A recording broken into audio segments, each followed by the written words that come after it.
आप देख रहे हैं क्वेश्चन आवर। नमस्कार, मैं हूं अजय कुमार। कश्मीर के हालात दिन ब दिन इतने बिगड़ते चले जा रहे हैं कि अब ये समझ के परे है बातें कि आखिरकार पत्थरबाजी जिसमें आज बच्चे शामिल होने लगे हैं उसे कैसे रोका जाए। जरा सोचिए, जबकि इंटरनेट सर्विसेज न के बराबर हैं जम्मू और उसके साथ साथ श्रीनगर में, तमाम तरह के प्रतिबंध लगाए जा रहे हैं, इसके बावजूद स्कूल और कॉलेज जैसे ही खुले, आज बच्चों ने जिस अंदाज में पत्थरबाजी की, यह प्रदर्शित कर रहा है कि जन आक्रोश बड़े पैमाने पर आज बच्चों में घुस गया है। कश्मीर के युवा जिस अंदाज से आज अपने गुस्से को व्यक्त कर रहे हैं, यह प्रदर्शित करता है कि आज सीधे लड़ाई कश्मीर के नौजवानों और हिंदुस्तान के सुरक्षा बलों में है। क्या यह अपने आप में एक लड़ाई है? हिंदुस्तान के सुरक्षा बल कश्मीर की सुरक्षा के लिए वहां तैनात किए गए हैं, लेकिन आज जब कश्मीर की जनता उन्हें अपना दुश्मन मान रही है तो इसमें गलती कहीं ना कहीं तो है, किसी न किसी की तो है। किसकी गलती है ये, इसी की पड़ताल करते हैं। लेकिन सबसे पहले देखिए कैसे आज हमारे सुरक्षा कर्मियों को बहुत कुछ झेलना पड़ा श्रीनगर में।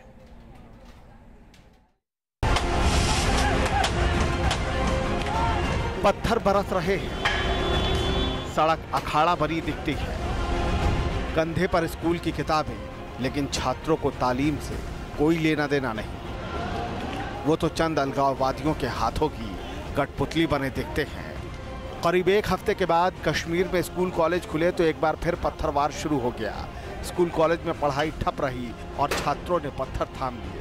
श्रीनगर के लाल चौक में आज फिर एक बार सिक्योरिटी फोर्सेस और स्टूडेंट्स के बीच क्लैशेस हुए। आज एक हफ्ते बाद सभी कॉलेजेस को फिर से खोला गया था, जिसके बाद स्टूडेंट्स जब कॉलेज पहुंचे और वहां पर उन्होंने सिक्योरिटी फोर्सेस के ऊपर पथराव करना शुरू कर दिया। श्रीनगर के एसपी कॉलेज के स्टूडेंट्स लाल चौक के एमए रोड पर निकल आए और सिक्योरिटी फोर्सेस के साथ भिड़ गए। जरा इन तस्वीरों को देखिए, कैसे ये छात्र पत्थर बरसा रहे हैं। जवान उन्हें खदेड़ने की कोशिश करते हैं, लेकिन ये छात्र मानने को तैयार नहीं। और यही शायद सबसे बड़ी चुनौती है कि इन भटके हुए छात्रों को सही रास्ते पर लाया जाए तो कैसे। पत्थरबाजी के लिए दो तीन वजह हैं। एक तो कुछ जो लड़के हैं जो डिसइल्यूजन्ड है, जो खफा हैं, जो नाराज हैं। दूसरा जो है जिनको जानबूझ के उकसाया जाता है। तो इस सब पे कल डिस्कशन होगा और हम कोई ना कोई रास्ता जरूर निकालेंगे। जम्मू कश्मीर की मुख्यमंत्री पत्थरबाजों को भटका हुआ बता रही हैं, लेकिन मुश्किल ये है कि स्कूल कॉलेजों में पत्थरवार हुआ तो श्रीनगर की सड़कों पर भी हंगामा दिखा। कॉलेज की लड़कियां सड़कों पर उतर आईं और महबूबा सरकार की नीतियों के खिलाफ प्रदर्शन करने लगी। और शायद यही वजह है कि कांग्रेस के नेता हालात के लिए महबूबा सरकार और केंद्र सरकार की नीतियों पर सवाल उठा रहे हैं। ताकत के बलबूते पे सरकार नहीं चल रही, जमहूरी तरीके से सरकारें चलाई। जब तक ये भारतीय जनता पार्टी की नेशनल गवर्नमेंट कश्मीर को नहीं समझेगी, जम्मू कश्मीर के प्रॉब्लम क्या है उसको नहीं समझेगी, तो मैं नहीं समझता कि जम्मू कश्मीर में हालात। कश्मीर के युवाओं के मन में जहर कौन घोल रहा है, ये किसी से छिपा नहीं। और मुश्किल ये है कि नौजवान पाकिस्तान और अलगाववादियों के हाथों की कठपुतली बन गए हैं। श्रीनगर से इदरीस लोन के साथ टीम न्यूज़ नेशन। श्रीनगर की सड़कों पर जब आप बच्चियों को पत्थर फेंकते देखते हैं, वो नन्ही बच्चियां जिन्हें दरअसल स्कूल में पढ़ना चाहिए, जो कॉलेज में पढ़ाई कर रही हैं, तो आपका कलेजा मुंह को हुआता है। और सवाल ये उठता है कि आखिरकार ऐसे कौन सी वो ताकतें हैं जो इन बच्चों को भटका रही हैं? ऐसी वो कौन सी ताकतें हैं जो हिंदुस्तान के भविष्य के साथ इस तरह का खिलवाड़ कर रही हैं? हम आपको ये बताना चाहते हैं कि अब सुरक्षा बलों को इस बात की जानकारी मिलने लगी है कि इंटरनेट की सेवाएं श्रीनगर और उसके आसपास के इलाके में पूरे तरीके से बंद करने के बावजूद व्हाट्सएप ग्रुप और अलग अलग इस तरह के तमाम ग्रुप्स एक्टिव हैं। 300 से ज्यादा ऐसे ग्रुप्स का पता चला है जिसके जरिए पत्थरबाजों को एक जगह बुलाने की कोशिश की जाती है और उसके बाद खास करके जब पुलिस वहां पर मौजूद होती है, सुरक्षा बल वहां पर मौजूद होते हैं, तो पत्थरबाज वहां पत्थरबाजी करने लगते हैं और ऐसे में बाकी आसपास के लोग भी शामिल हो जाते हैं। आखिरकार वो गुस्से की क्या वजह है कि एक आम कश्मीरी आज इतना उग्र हो रहा है?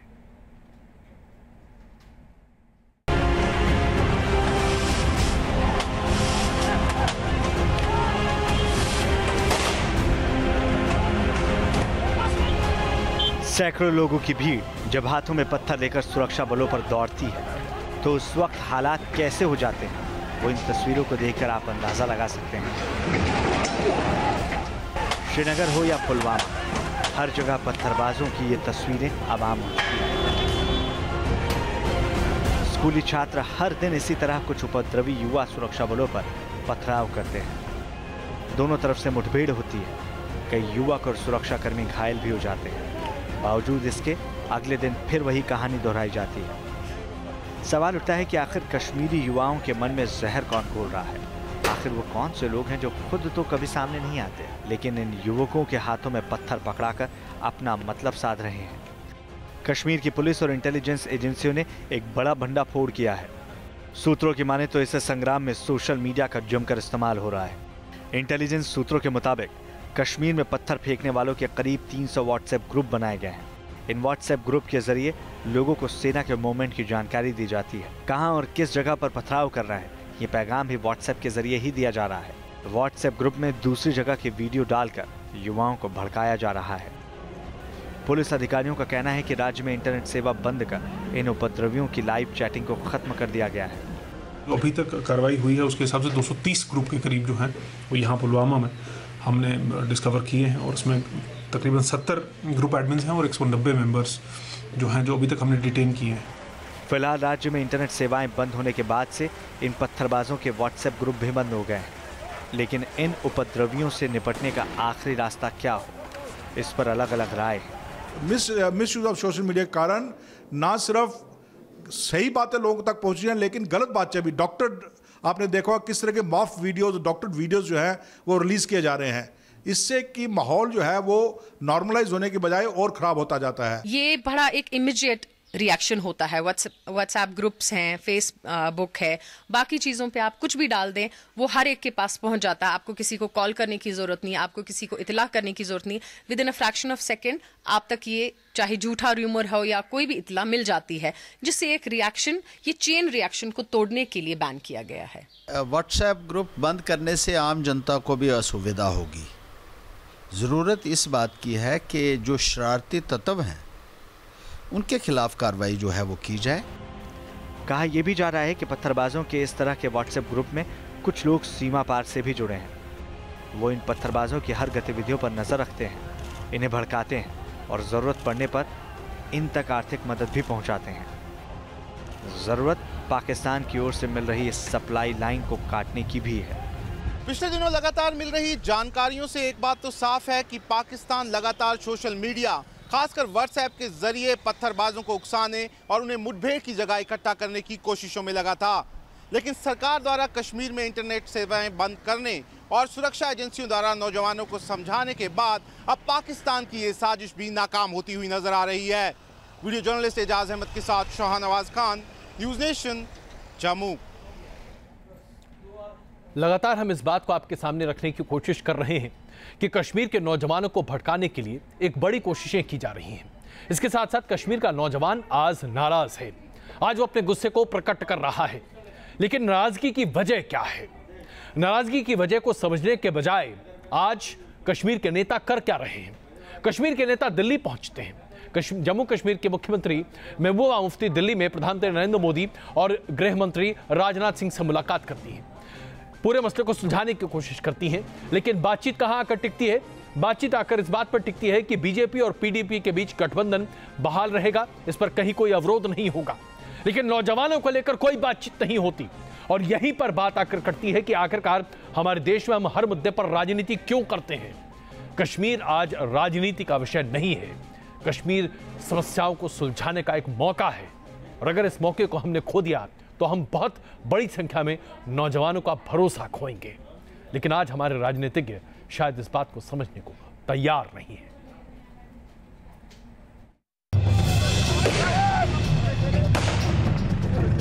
पिछले 1 साल से कश्मीर इसी तरह जल रहा है। हालात दिन ब दिन बिगड़ते जा रहे हैं। तो सवाल उठता है, कश्मीर के इस हालात के लिए जिम्मेदार कौन है?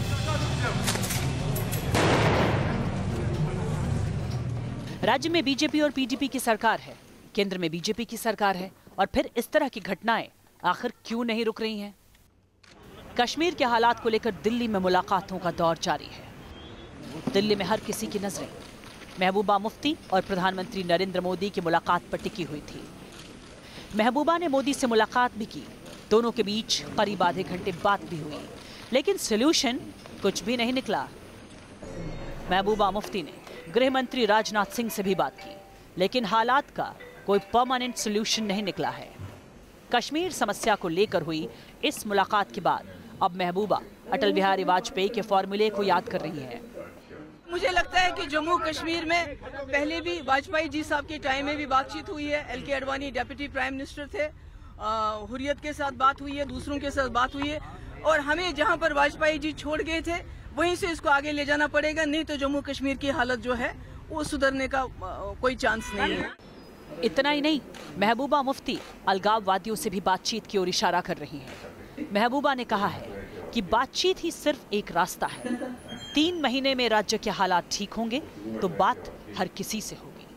पहले हमें एक माहौल पैदा करना है जम्मू कश्मीर में, जिसमें बातचीत हो, जहां पर आपस में कन्फ्रंटेशन होगा, एक तरफ से पथराव, दूसरी तरफ से गोली, तो उसमें शायद बातचीत मुमकिन नहीं है। तो हमने सब डिस्कस किया किस तरह हम मिलजुल के जम्मू कश्मीर में एक ऐसा माहौल बनाएं जहां गवर्नेंस भी पॉसिबल हो, डेवलपमेंट भी पॉसिबल हो, डायलॉग भी पॉसिबल हो। कश्मीर के हालात कब सुधरेंगे ये तो कोई नहीं जानता। कश्मीर के पत्थरबाज कब रुकेंगे ये भी कोई नहीं जानता। बीजेपी को भी लगता है कि हालात जल्द सुधर जाएंगे। पूरी बातचीत सकारात्मक रही है। जो कुछ समस्याएं या कंसर्न्स महबूबा जी की है, उन कंसर्न्स को भी उन्होंने गृह मंत्री जी के सामने रखी है, और केंद्र सरकार की ओर से पूरा सहयोग उनको हालात को ठीक करने में मिलने वाला है। इतना ही नहीं, कश्मीर के हालात के लिए विपक्षी दलों ने भी राज्य सरकार पर सवाल उठाने शुरू कर दिए हैं। कांग्रेस और नेशनल कॉन्फ्रेंस का बयान सुनिए। और मैं ये समझता हूँ कि माहौल को सही बनाना हुकूमत का काम है, जिसमें हुकूमत टोटली फेल हो गई है। और ये कहना कि संघबाज जब तक कि वो आखिरी पत्थर बंद हो जाएगा फिर बात होगी, ये कभी होने वाला नहीं है। और बातचीत के ही से ही कोई हल निकल सकता है। इस कश्मीर की बिगड़ती हुई परिस्थिति के प्रति केंद्र सरकार की क्या नीति है, क्या रुख है, उसको राजनीतिक पार्टियों के और लोगों के समक्ष रखना जरूरी है। कश्मीर के इस हालात को ठीक करना इस वक्त सबसे बड़ी चुनौती है, लेकिन लोग मानते हैं इस समस्या के लिए बीजेपी और पीडीपी का बेमेल गठबंधन जिम्मेदार है, क्योंकि बीजेपी के सोचने का तरीका अलग है और मुख्यमंत्री महबूबा के काम करने का अंदाज एकदम अलग। श्रीनगर से इदरीश लोन के साथ टीम न्यूज़ नेशन। राजनीतिक दल चाहे कोई भी हो, मसले के समाधान के बारे में चर्चा न कर इस मसले को और ज्यादा भड़काने की ही कोशिश करते दिखाई दे रहे हैं। लेकिन इस बीच जम्मू कश्मीर के मुख्यमंत्री महबूबा मुफ्ती के लिए हालात गंभीर बनते जा रहे हैं, और उसकी बड़ी वजह यह है कि मुख्यमंत्री महबूबा मुफ्ती क्या करना चाहती हैं इसकी जानकारी किसी को नहीं है, यहां तक कि खुद उनकी पार्टी के लोगों को भी नहीं। पार्टी में ही 2 धड़े हैं जो अलग अलग विचारधाराओं पर चलती है। एक जो कि अलगाववादियों के साथ ज्यादा बेहतर तालमेल बनाने पर जोर देती है, क्योंकि यही दरअसल जमीन है जिस पर पीडीपी खड़ी रही है, और एक दूसरा जो कि सरकार में शामिल होने के साथ मुख्यमंत्री की आवाज को बुलंद करती है और कहती है कि बातचीत होनी चाहिए। सवाल यह उठता है कि जब खुद मुख्यमंत्री के पास आगे का रोड मैप नहीं है तो जनता की भलाई के कौन से कदम उठाएंगे। और यही वजह है, जी हां, यही वजह है कि आज जम्मू कश्मीर में लोगों का गुस्सा फूट पड़ा है राज्य सरकार के खिलाफ, जिसकी बानगी आज हम देखते हैं जब हम सड़कों पर देखते हैं बच्चों को पत्थरबाजी करते हुए, बच्चों को सेना बल के बलों के साथ दुर्व्यवहार करते हुए। बीजेपी और पीडीपी के बीच जो डिफरेंसेस है, स्पेशली जो एमएलसी का चुनाव हुआ था, जो गठबंधन में कहीं न कहीं दरार है, उसको क्या कहेंगे? देखिए, वो जो हुआ बहुत बुरा हुआ, नहीं होना चाहिए। जहाँ तक पीडीपी का सवाल है, हम तो पूरा अपना धर्म निभा रहे हैं, पर ये हमारी अंदरूनी बातें, इसको रिजॉल्व करेंगे मिलकर। जम्मू कश्मीर की सीएम महबूबा मुफ्ती के बयान से साफ है कि राज्य में बीजेपी के साथ चल रहे गठबंधन में सब कुछ ऑल इज वेल नहीं है। पार्टी के अंदर खाने से भी ना जाने कितनी बार बीजेपी के साथ जारी गठबंधन पर सवाल उठ चुके हैं। बावजूद इसके राज्य में गठबंधन जारी है। खबर ये भी थी कि राज्य के हालात को देखते हुए केंद्र सरकार पीडीपी से नाराज थी, और खबर राज्यपाल शासन की भी थी, लेकिन ऐसा कुछ नहीं हुआ। गठबंधन तो जारी रहा, लेकिन अपनी ही पार्टी के भीतर महबूबा मुफ्ती को अंदरूनी कलह का सामना करना पड़ रहा है। पीडीपी के कई मंत्री और विधायक मौजूदा हालात को देखते हुए बीजेपी पर दबाव बनाना चाहते हैं। उपचुनाव में हार के बाद महबूबा मुफ्ती की पकड़ पार्टी में कम हुई है। पीडीपी के नेताओं को लगता है कि बीजेपी के साथ हाथ मिलाने पर पार्टी कमजोर हुई है। बीजेपी और पीडीपी गठबंधन के विरोध में श्रीनगर सीट से नेता तारिक हमीद पहले ही इस्तीफा दे चुके हैं।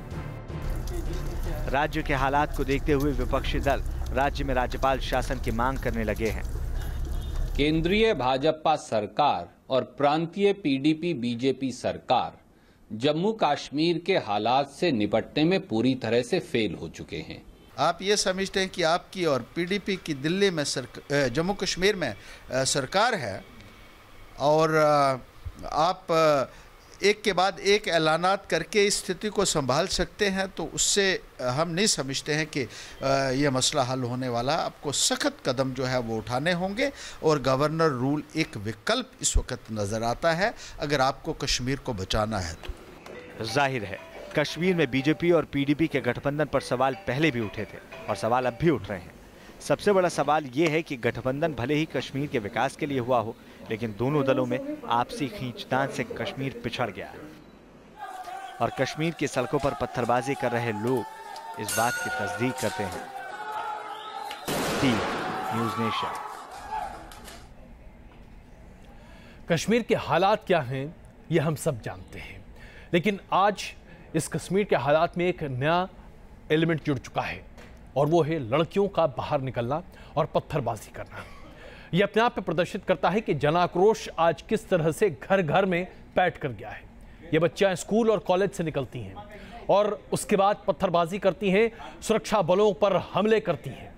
कई बार तो ऐसा हुआ है कि कुछ एक लड़कियों से जब बातचीत की गई तो पता चला कि वो अपने स्कूल कॉलेज से निकले, वो एक शांतिपूर्ण प्रदर्शन करना चाहते थे, अपने विरोध को व्यक्त करना चाहते थे, लेकिन उनके पीछे से कुछ लोगों ने पत्थरबाजी की और फिर जो हुआ उसमें ये लड़कियां घायल हो गई और फिर रोष और आक्रोश और ज्यादा बढ़ जाता है। जरा बताइए, आखिरकार इन हालात के लिए आप राज्य सरकार को जिम्मेदार नहीं समझाएंगे तो और किसको समझाएंगे? ये बच्चियां सड़क पर निकलकर किसका विरोध करती हैं? क्या इसका जवाब राज्य सरकार के पास नहीं है?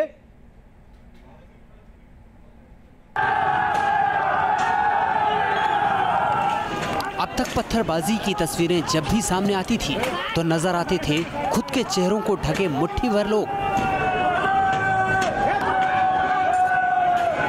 आज से एक हफ्ते पहले तक पत्थरबाजी की तस्वीरें कैमरे में कैद होती थी तो उपद्रवियों का उत्पात साफ नजर आता था, लेकिन पिछले हफ्ते से जिस तरह की तस्वीरें सामने आ रही हैं वो बेहद चिंताजनक हैं और कई सवाल भी खड़े करती हैं। इन तस्वीरों को देखिए, ये पहली बार है जब स्कूल और कॉलेज के छात्रों के हाथों में पत्थर हैं और उनके निशाने पर हिंदुस्तान की सेना। इन तस्वीरों को भी जरा गौर से देखिए, शायद ये पहली बार है कि जब कॉलेज की छात्राओं ने पत्थरबाजी शुरू कर दी है। जरा सोचिए, अलगाववादियों ने कश्मीर के स्टूडेंट के दिमाग में कितना जहर घोल दिया है। कुछ दिनों पहले बड़ी संख्या में छात्राओं ने पथराव किया और सोमवार को भी यही तस्वीर सामने आई। जाहिर है अलगाववादी अपने मकसद में कामयाब होते हुए नजर आ रहे हैं। लड़कियों को आगे कर वो सेना पर पथराव करना चाहते हैं। कि स्टोन पेल्टिंग के इंसिडेंट मार्च के बाद थोड़ा इंक्रीज हुए हैं और हमारे लिए सबसे बड़ा चैलेंज ये रहता है कि किसी इनोसेंट आदमी का नुकसान ना हो, क्योंकि ये हमारे ही अवाम है, हमारे ही देश के हिस्सा है और हमारे ही लोग हैं, तो इसलिए ये बहुत बड़ा चैलेंज रहता है हमारे सामने। तो उसके चलते हुए हमें काफ़ी रिस्ट्रेन बरतना पड़ता है। अब एक और तस्वीर पर नजर डालिए। अस्पताल के बिस्तर पर पड़ी ये तस्वीर इकरा नाम की लड़की की है जिसकी उम्र 17 साल बताई जा रही है। इकरा को न जाने कहां से पत्थर आकर लगा, ये वो भी नहीं जानती। ये तस्वीरें इसी बात की गवाह हैं कि पत्थरबाज लोग किस तरह कश्मीर की आवाम का इस्तेमाल कर रहे हैं। बताया जा रहा है कि इकरा पिछले हफ्ते पुलवामा कॉलेज में पुलिस की कार्रवाई के खिलाफ शांतिपूर्ण प्रदर्शन कर रही थी, तभी पत्थरबाजी शुरू हो गई और एक पत्थर इकरा के सिर पर भी आ लगा। इकरा अस्पताल में भर्ती है, लेकिन उसका इस्तेमाल करने वालों की अब भी कमी नहीं। सीएम महबूबा मुफ्ती तो मिल ही चुकी हैं, अलगाववादी नेता भी इकरा से मुलाकात कर रहे हैं। कश्मीर में इकरा एक नहीं बल्कि हजारों में है जो देश के दुश्मनों के बहकावे में आकर हाथों में पत्थर उठा रही है। सवाल इस बात पर भी होने चाहिए कि आखिर कश्मीर की फिजा में ऐसी कौन सी बयार बह रही है जिसने नफरत का जहर स्कूली बच्चों के अंदर तक भर दिया है। ऐसा क्या हुआ जो इन बच्चों के हाथों में किताबों की जगह पत्थर आ गए हैं। वजह जो भी हो, लेकिन हकीकत यही है कि यूं बच्चों के हाथों में पत्थर आने से कश्मीर का आने वाला कल बर्बाद हो रहा है। Team news nation. और आइए अब एक और दूसरी बड़ी खबर जो आपके सामने प्रदर्शित करते हैं। छत्तीसगढ़ के सुकमा में नक्सलियों के साथ मुठभेड़ में 26 जवान शहीद हो चुके हैं, 6 गंभीर रूप से घायल हैं और 8 का अभी तक कुछ पता नहीं चल पाया है। ऐसा बताया जा रहा है कि एक जगह जहां पर कंस्ट्रक्शन का काम चल रहा था वहां पर तकरीबन 90 सुरक्षा बलों को तैनात किया गया था ताकि वो वहां सुरक्षा प्रदान कर सकें, लेकिन 300 से ज़्यादा नक्सलियों ने हमले किए और उसके बाद जो हमला हुआ उसमें 26 अभी तक जवान शहीद हो चुके हैं। कई बड़ी संख्या में नक्सलियों के भी मारे जाने की खबर है। इसके साथ साथ नक्सली जवानों के हथियारों को लूटकर भाग गए हैं। सीआरपीएफ की कंपनी कमांडर समेत 7 जवान अभी भी लापता बताए जा रहे हैं। कुल मिलाकर स्थिति चिंताजनक बनी हुई है। प्रधानमंत्री नरेंद्र मोदी ने कहा है कि ये आघात है और बहुत ही निंदनीय कृत्य किया गया है। गृहमंत्री राजनाथ सिंह सुकमा पहुंच रहे हैं, गृह राज्य मंत्री वहां पर पहुंच चुके हैं, लेकिन हालात जो हैं उन्हें देखकर यही कहा जाता है कि लड़ाई अपनों के साथ कितनी लड़ी जा सकती है।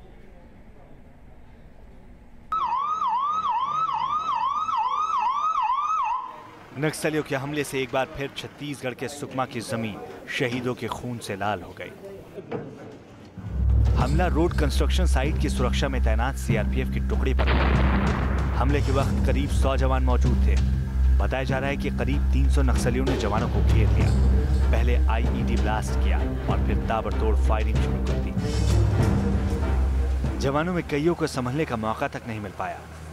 जब तक उन्होंने मोर्चा संभाला कई जवान दम तोड़ चुके थे।